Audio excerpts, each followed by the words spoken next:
En aquel tiempo los fariseos y los escribas dijeron a Jesús: los discípulos de Juan ayunan a menudo y oran, y los de los fariseos también. En cambio, los tuyos a comer y a beber.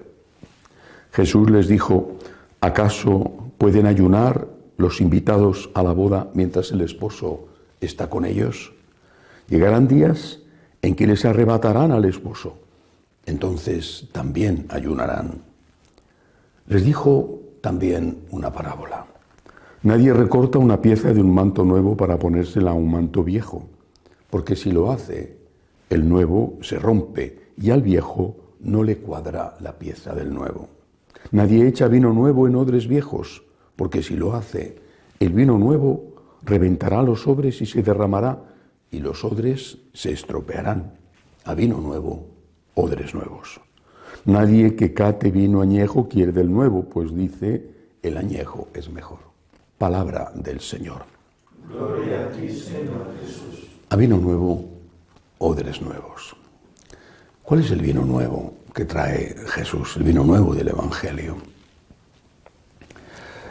Lo que Jesús nos enseña, apoyado en el vino viejo del Antiguo Testamento y corregido, purificado por él, son, en esencia, tres cosas: dogma, moral y espiritualidad. Dogma. En esencia, por supuesto, muchas más cosas, pero en esencia, la Santísima Trinidad. Ya creían los judíos en la existencia de Dios, en único Dios, un solo Dios. Ahora nos enseña que existe el Espíritu Santo y que Él mismo, Jesús, es Dios. Tres personas, un solo Dios verdadero. Y luego, por supuesto, muchas más cosas. Por ejemplo, la presencia real en la Eucaristía. Bueno, moral. Los judíos tenían una moral, y una moral bastante buena, meticulosa incluso, casuística. Si tuviera que definir una frase que resumiera la moral judía, sería la que usó el propio Cristo: no le hagas a tu prójimo lo que no te gustaría que te hicieran a ti.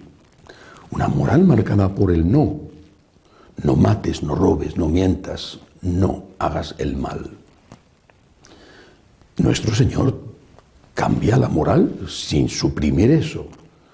Del no hagas el mal pasa a debes hacer el bien. Del no pasa al sí. No hagas el mal.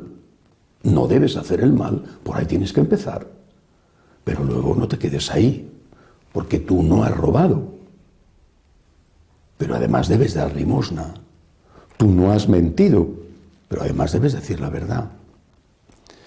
Y viene la tercera pata del triángulo. Esa es la que está casi olvidada, la espiritualidad. La Iglesia, afortunadamente, ha luchado por mantener la fidelidad a la enseñanza de Cristo en el dogma y en la moral. Ha luchado y lucha con grandes dificultades y pagando un precio altísimo, muchas veces de mártires. En cambio, la espiritualidad se ha dejado siempre como algo de menor importancia. Cuando hablo de espiritualidad no me refiero a las prácticas de espiritualidad, que son muy importantes y que, sobre todo los santos, las han recordado y renovado. Cuando hablo de espiritualidad, hablo de motivación. Porque si la primera cosa que nos enseña Jesús es qué debo creer, el dogma, y la segunda es cómo debo de comportarme, la moral, la tercera es por qué. ¿Por qué? ¿Por qué debo de creer eso? ¿Y por qué debo de comportarme así? Sobre todo cuando es difícil hacerlo. La espiritualidad es la respuesta al por qué, no al qué debo de creer, ni al cómo, sino al por qué. ¿Qué debo de creer? ¿Cómo debo de comportarme? ¿Y por qué? ¿Y por qué? ¿Y por qué tengo que perdonar a mi enemigo? Vamos a ver, ¿por qué? ¿Y por qué tengo que dar limosna? ¿Por qué? ¿Por qué? Ese es el vino nuevo completo. El vino nuevo es también el dogma y la moral de Jesús. Pero el vino nuevo completo incluye la espiritualidad, el por qué.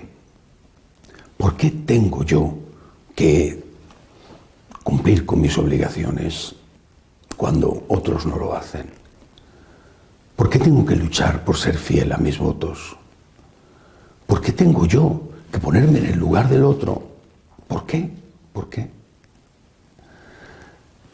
No digo que no hubiera en el Antiguo Testamento y en las otras religiones una espiritualidad, es decir, una respuesta al por qué. También en el Antiguo Testamento y en las otras religiones hay un dogma y hay una moral. Cristo no inventa la moral, hay una moral natural puesta por el Creador en el corazón del hombre. Cristo completa y perfecciona la moral existente. Como he comentado, del no pasa al sí. ¿Y cuál es la espiritualidad? Es decir, la motivación, el por qué tengo que hacer las cosas, que ya existía. Miedo, interés. Son dos fuerzas poderosísimas, porque son instintivas, puestas por Dios, por lo tanto buenas, creadas por Dios, por lo tanto buenas, poderosísimas.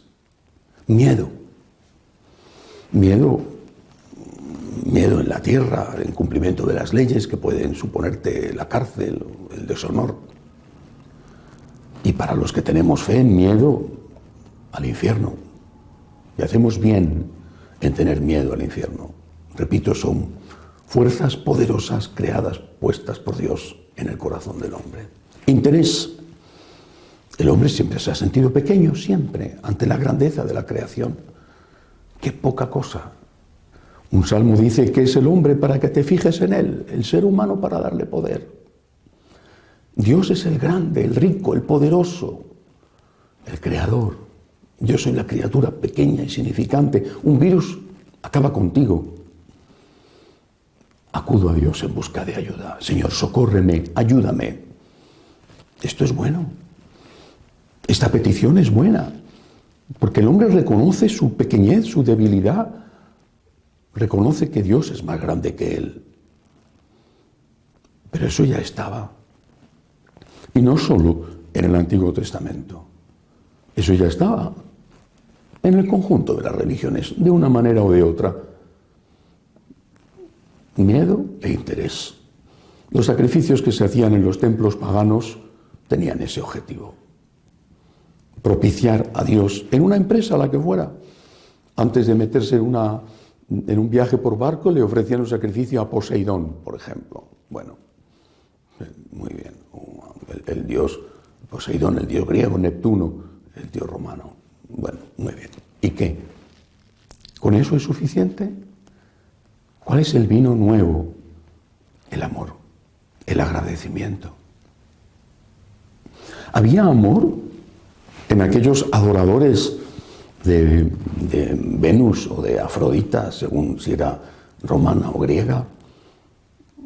¿Había amor en los que acudían al templo de Artemisa, famoso templo de Artemisa en Éfeso? ¿Había amor en los que acudían a honrar a Zeus o a Júpiter? Había interés y había mucho miedo.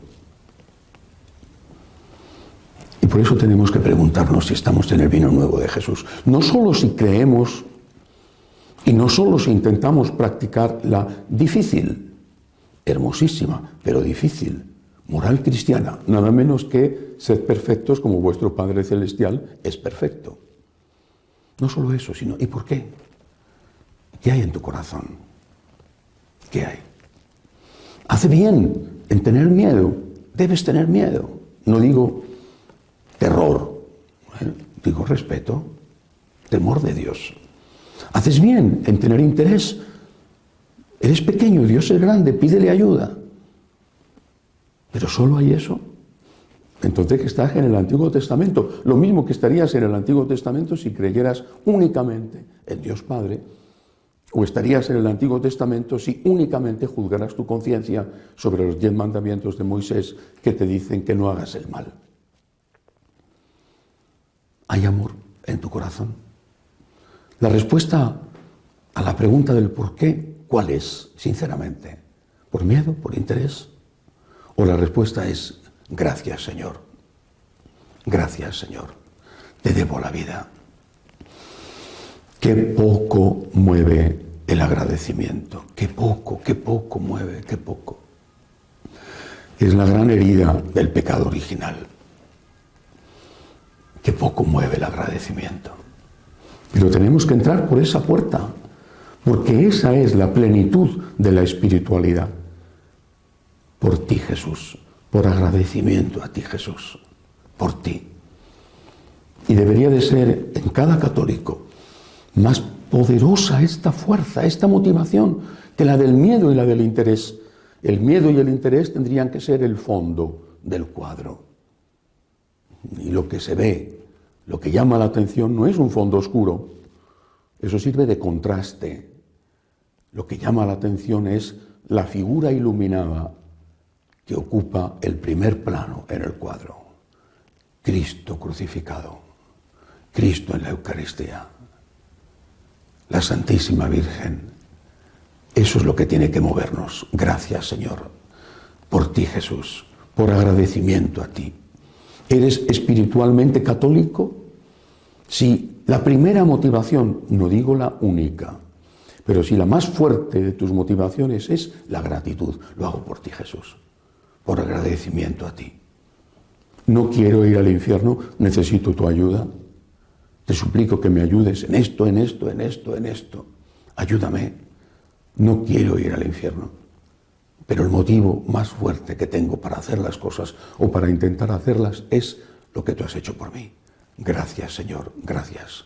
Si el agradecimiento mueve nuestras manos para dar limosna, mueve nuestro corazón para compadecerse del prójimo, si el agradecimiento es el motor de nuestra vida, hemos entrado en la espiritualidad católica. Y si no, aunque nuestra fe sea ortodoxa y nuestra moral intente ser la correcta, pues todavía a nivel espiritual estamos en el Antiguo Testamento.